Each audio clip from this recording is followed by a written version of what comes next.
Hi, I'm Marna. This is the Dolls Rescue Channel. And last Friday, Sarah at Berry Wings and Dory at Dory's Dollies and I did a challenge to one another. We each took $30 and spent it on an outfit for our Smart Dolls.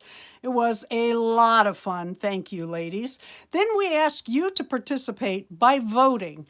Thank you, each and every one of you. And we really do mean that. And thank you for subscribing to each of our channels also. It's a big deal. I wanted to also say about the Smart Dolls, they are so much fun. I love these 1/3 dolls, but if you're not interested or cannot get a Smart Doll right now, you might look at other 1/3 dolls.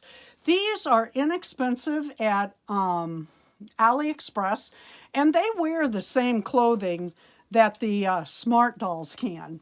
I have kind of fallen in love with the Smart Dolls and can't seem to get enough of them.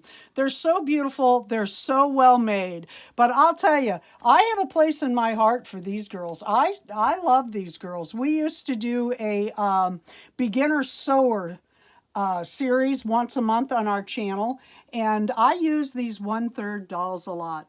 Thank you for watching the Dolls Rescue Channel. Thank you so much to Dory and to Sarah. And oh, by the way, I did not win. And it doesn't matter because we had so much fun. Please leave a like, a comment, and subscribe. Who did win? You'll have to go to the other two channels and see. That's Dory's Dollies and Berry's Wings 11.